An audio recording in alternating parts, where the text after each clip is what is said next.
I am Jessica Haas, and I am a member of the AEDY team.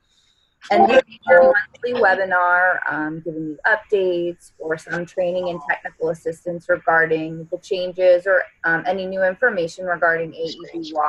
There you go. Great, thank you. So I'm just going to start with the mission of PATEN.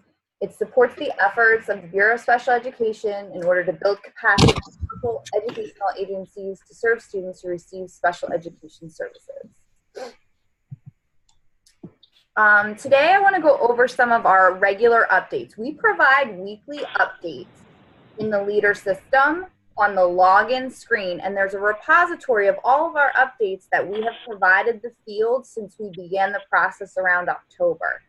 So if you're looking or have questions regarding things in the system or things that are popping up as you're trying to do something different, check there first because we may have already addressed those issues in our weekly updates.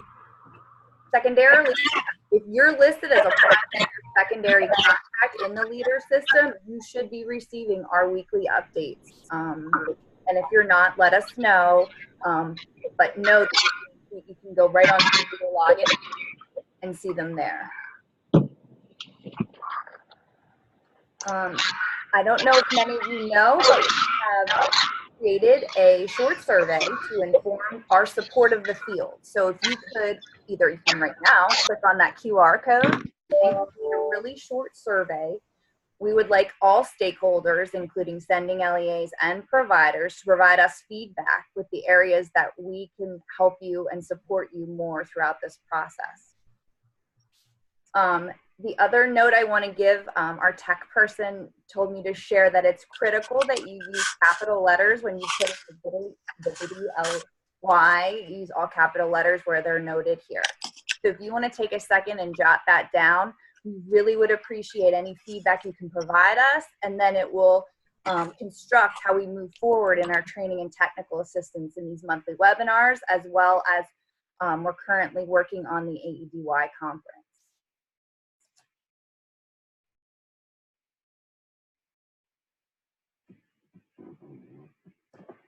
So now we're going to talk to Leader. Leader, we have Keith Stankavage from Leader Services is going to walk you all through the referral process, because that has been an area that you have reached out to all of the consultants stating that you're struggling. We have issues related to dates. So Keith's going to walk you right through that process so you feel more confident in completing it correctly. So Keith, can you share your screen? Yeah, let me give it a shot right now. Do you see the login screen?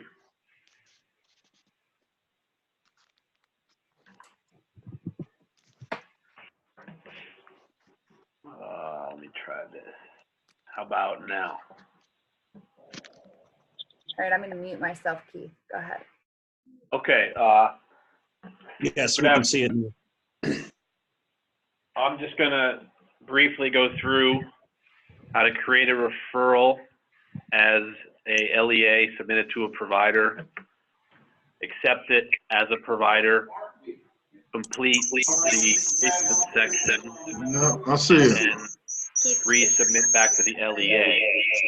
I would ask if you can mute your screens on your end, because we don't want to get feedback for the other listeners. Okay, so let me begin here just by logging in as an LEA.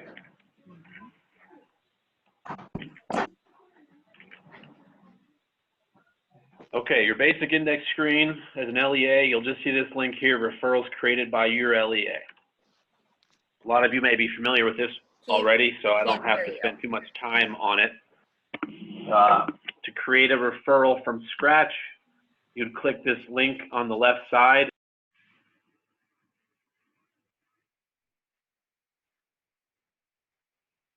Are associated with you as the sending LEA. In process, transitioning to provider, in placement, returning from provider, and post placement. So I'll quickly begin a referral and enter the data and submit it to the provider.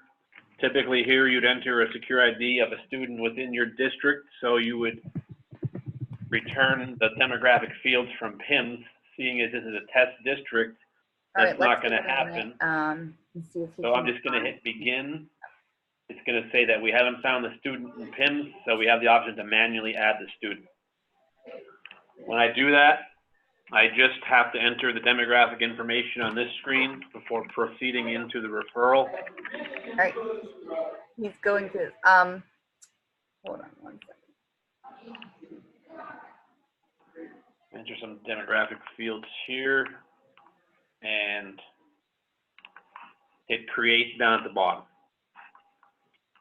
I did not select a grade. Okay, before going into the referral, it asks if you want to enter any of the PSSA or Keystone scores. You have the option to enter these down the road, so you don't feel like you have to enter these scores now. We could skip this section and go right to referral demographics. And this has the information that I just entered that's now pre-populated in this screen. If you had entered a student that the PIMS call had found and proceeded, you would have came right to this screen with this information already filled in. We wouldn't have had to enter it manually. And like I said, right here at the bottom is the link to add PSSA and Keystone scores.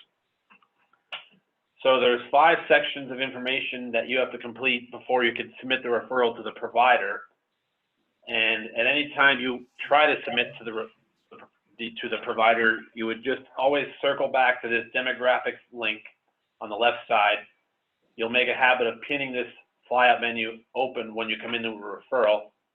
And anytime you want to change a status, it's always going to be in the demographics section and underneath the list. So you can see if we click submit referral to provider now, obviously it's going to fail because we haven't entered any information. And if you wanted to see what you need specifically, well, first things first, you have to select the reasons for referral because this determines what secondary criteria are required.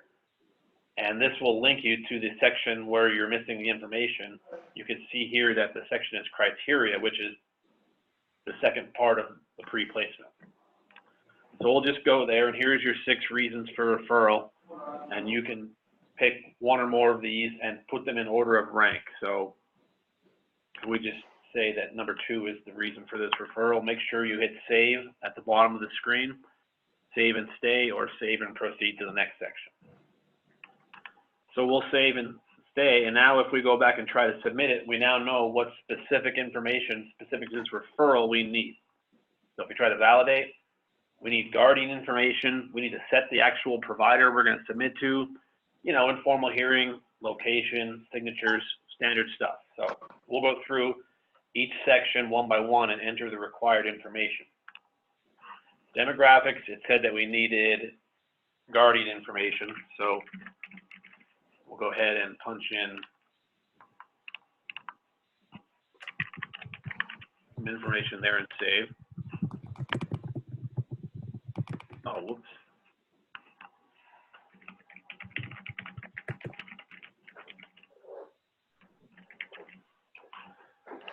Okay, so we've saved the guardian information. Criteria we already showed you, that's done. One behavior will be required in order to submit the referral. So that's the 3rd section. You would just click add new disruptive behavior, and you'll need the date of the disruptive behavior and the description. And be sure to save at the bottom. You can also add administrative, counselor, and SAP interventions. Those are only required on certain criteria. For the criteria I chose, we will not have to enter these interventions in to submit to the provider. So we'll just skip that for now. Section 4, verification. We need the informal hearing. This is their part of how they fill it out. Parent was contacted to attend. So we'll just throw something in here. We'll need the location of the informal hearing. And the provider that we're submitting to, this is important. This will bring up a list of all the providers that are on your application. So we'll save that information. And we also need to upload the informal hearing signatures file. So just use this tool right here to upload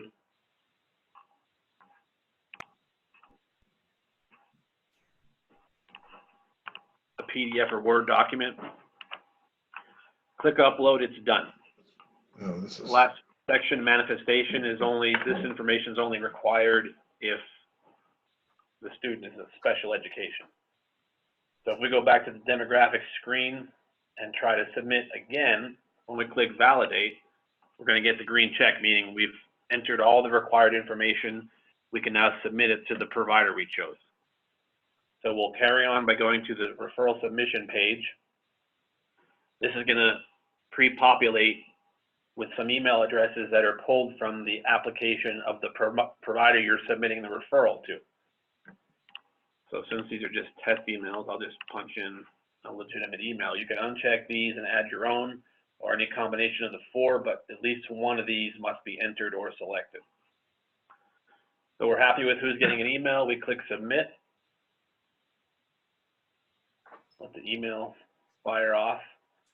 And the provider has been sent an email notification, and the referral status changes to transition to provider. The LEA no longer has access to make modifications to this referral while it's in the hands of the provider. They still always have view-only access, but they can't make any changes to the demographics or behaviors or criteria while the referral is in the hands of the provider. So we'll log out and log in as that provider that we just submitted it to, and we'll see that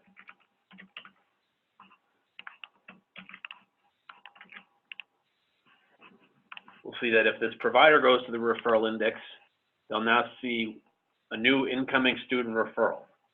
We'll click the number, and it'll pull up the referral that I just created, Josh Smith, sent by Mercury. So we can click here to view the referral, and it reminds you that you cannot make changes to the placement or assessment sections of this referral until you accept the referral. And as a reminder, the link on the left side will be highlighted yellow to remind you that you need to accept the referral first. So we've reviewed the pre-placement sections. We're happy with what the LEA has sent us. We're going to accept the referral. Simply just click over here to accept. And once again, this is going to send an email confirmation back to the LEA to let them know that you, the provider, are accepting this referral. So we choose who we want to be emailed and click accept. Sends another email back to the LEA. And now it says you've accepted the referral. LEA has been notified, and if you come into the dashboard, you'll now see that the student is in placement. The referral is no longer in the incoming section. So if we click this number here, we now see that Josh Smith's referral is in placement. So that warning goes away. We can now work on the placement and assessment section. So we'll go right to those. Now the first question that you'll have to answer when doing the placement section is whether or not this referral is the result of an expulsion. The difference is if you say yes, you can specifically enter the date of placement, and then this will calculate that the day the expulsion ends, and it'll determine that the presumptive exit date is 1 weekday after the day the expulsion ends. The other option is if you said that it's not the result of an expulsion, where you would choose no, and you'd enter a placement date. So we'll just say January 4th. Step 2 is calculate the number of weekdays, although it'll also make sure that you enter a weekday as the day of placement. So I'll change that to the 3rd. Calculate the presumptive exit date. It determines 45 weekdays is March 6th. We're happy with this. We would click this button to set the placement and exit date. As a reminder, you have the option to adjust the presumptive exit date on a day-by-day basis after the fact, whether it be holiday or weather related. There's a list that you can choose from. So we'll click this button to set the placement and exit date. Placement date is locked in as January 3rd, and the first presumptive exit date is set for March 6th.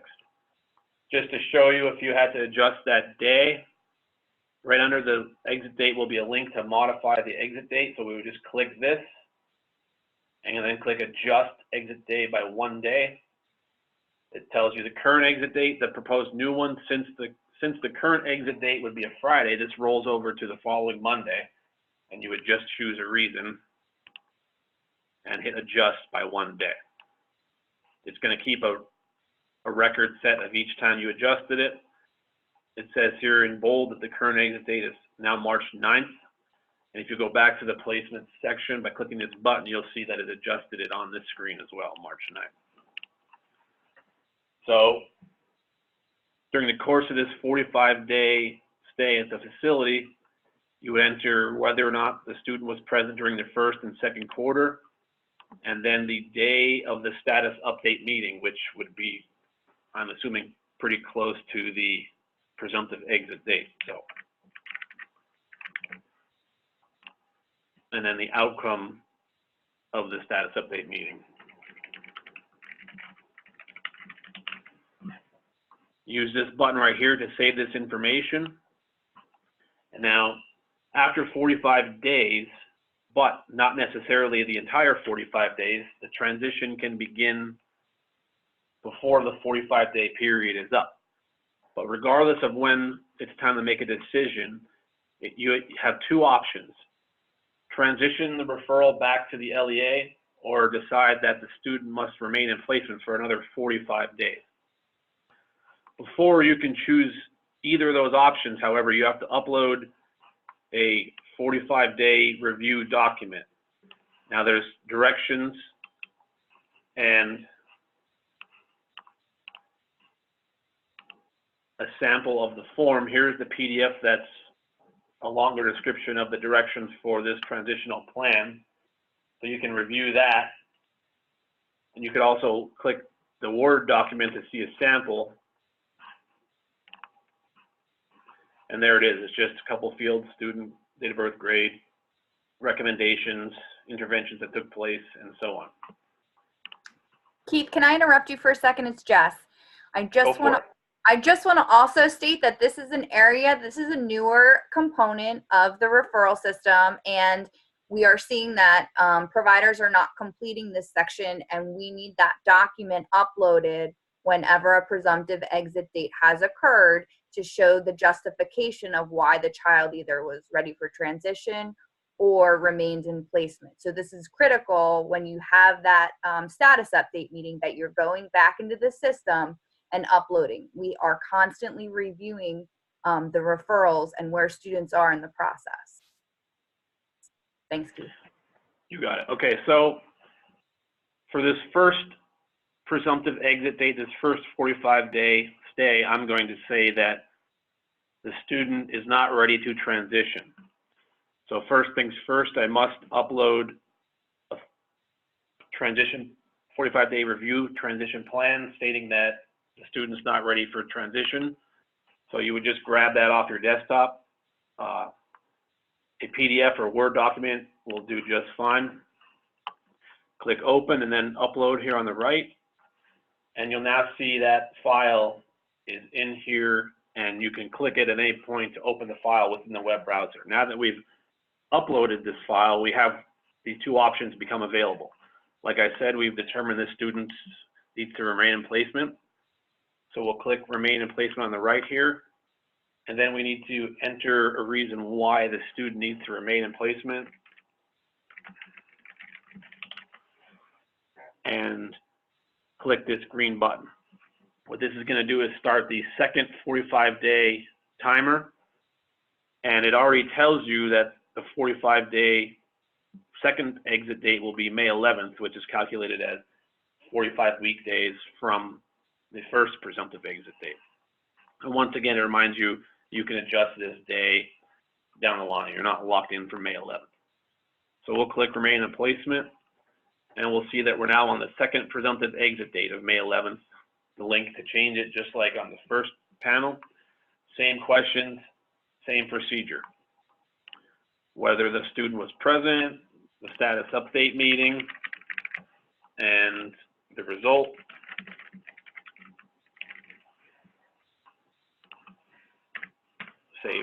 Save this information right here. Now this time, after 45 days, the student's ready to transition back to the LEA. So Same process, upload a file from your machine. Now we'll say this is the transition plan. We've uploaded it, it's ready to go.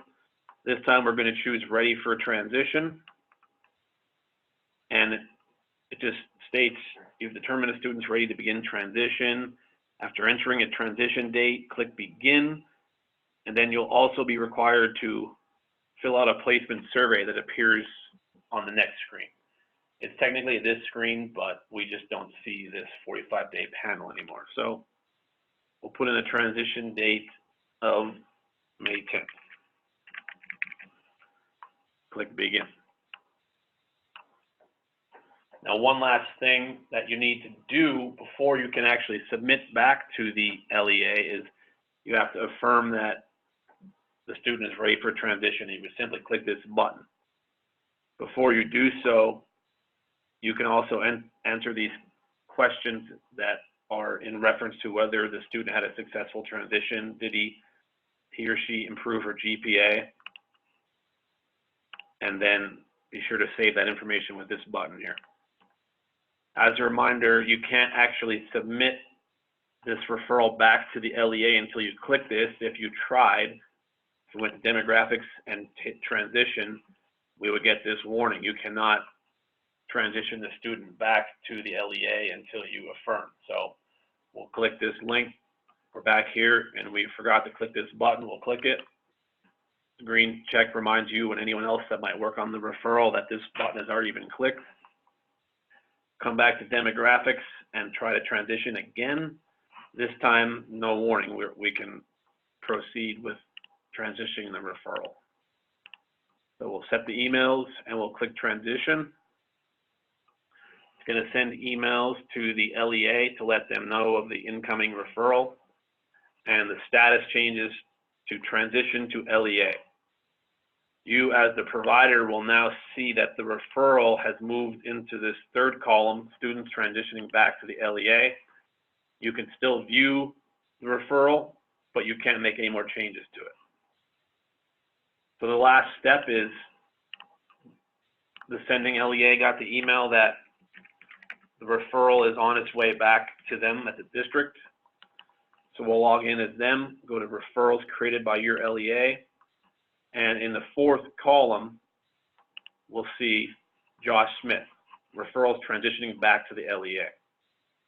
Click view. Reminder that you cannot make changes to the post-placement section until you accept the referral back from the provider. Same process, click it over here. Make sure the right people are going to be emailed and click accept. So the referral has changed to the final status of accepted by LEA. If we come into the referral dashboard, we'll see that the referral is now in the fifth and final stage post-placement. And from here, the LEA would just complete the outcome section in the post-placement on the left-hand side. And that's just a radio selection of general outcomes, the transition end date, and whether or not it was a successful transition. So we enter this information and click save. There's nothing left to do in order to close this referral except click the link on the left side. It's imperative that you close the referral when completed because you cannot create a new referral for this particular PA Secure ID and if there's any open referrals in the system. So I do occasionally get emails asking why they can't start a new referral. A lot of times it's because there's still one in the system that they haven't closed.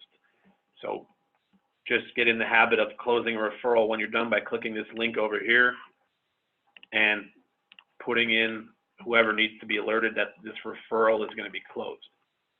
Closing and locking this referral will make it disappear from your dashboard.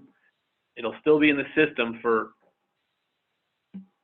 purposes if we need to archive them or look at them in the future, but you as the LEA won't see it on your dashboard anymore. It won't clutter up your dashboard with a growing number of closed referrals. So we'll click close and lock this referral. One last email gets sent out, kicks you back to the referral dashboard and lets you know that the student referral was successfully closed. That's the beginning to end of the process, and from this point forward, you would be able to start a new referral for that secure ID. Jess, do you, what's the next?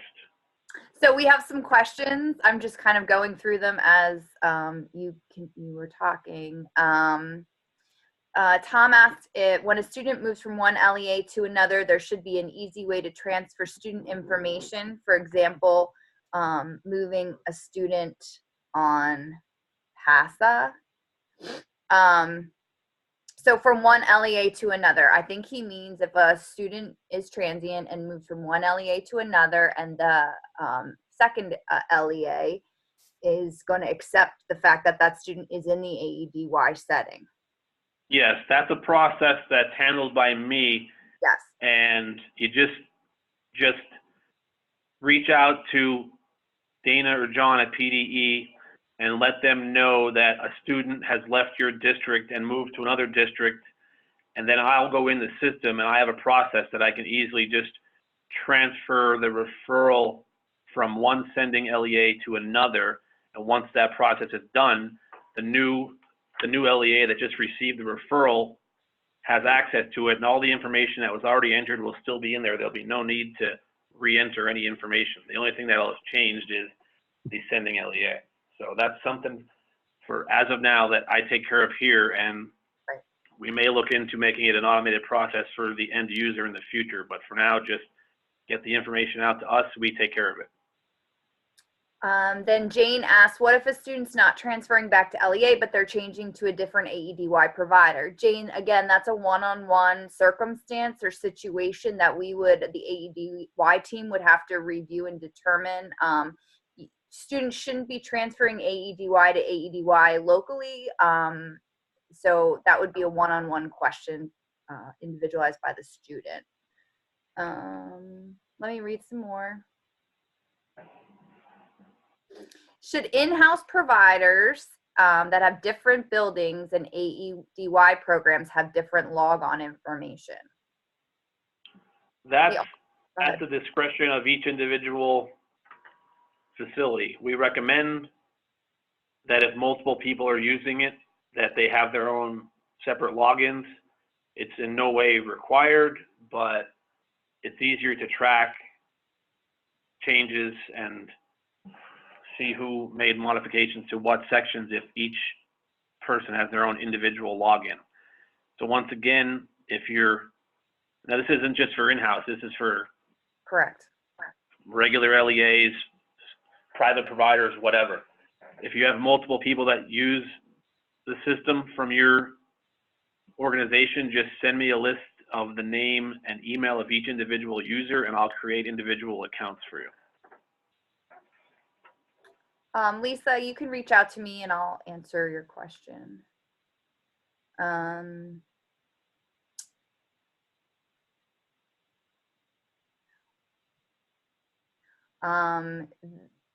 But the situation in terms, Patty, we'll follow up with you. I understand your question. We'll follow up with you individually as well. If there's any more questions, you can shoot it to the chat box or shoot the email to one of the consultants on the AEDY PDE team. Keith, thank you so much for that. I'm going to start sharing my screen now.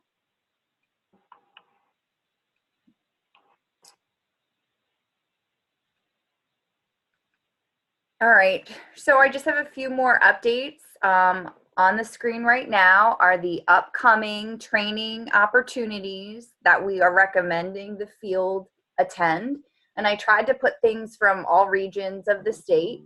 Particularly FBAs is a critical component in individualized plans for every student seated in an AEDY setting. So if you feel that you or your staff needs help or support on that, we have training in the East for that coming in February. Proactive approaches to discipline, alternatives to suspension and expulsion. We have that in 2 sites. We have that in Pittsburgh in February, and then we also have that again in Harrisburg, April 9th. It's a very, very good presentation. It gives you a lot of good strategies at the building level. so that your supports are in place prior to sending students out of the district for suspension or expulsion. We also want to let you know that we have the QBS Safety Care Training, Train the Trainer, March 10th through 12th at Patton Harrisburg. This is free. This is something we are offering for our AEDY providers, as well as in-house and private providers. It is free to train somebody to become Train the Trainer. We also have the core curriculum advanced skills at Patton on March 13th. Please save the date. We're going to have the annual AEDY conference, which is mandatory for sending LEAs and program providers, April 21st at Patton Harrisburg. Registration will be forthcoming. It will be 8:30 to 4 p.m. on April 21st at Patton Harrisburg. Sorry for the pop-up. Other than that, we appreciate your time and continue to reach out to the consultants for AEDY, either PDE or Patton, to answer your individualized questions. We also realize that currently we're not returning your applications as quickly as monitoring has begun, but we will continue the process as we had before in reviewing them, providing you feedback, and working with you individually to provide those supports. Thank you all for attending today. We look forward to your future correspondence. Thanks, Jess. Bye.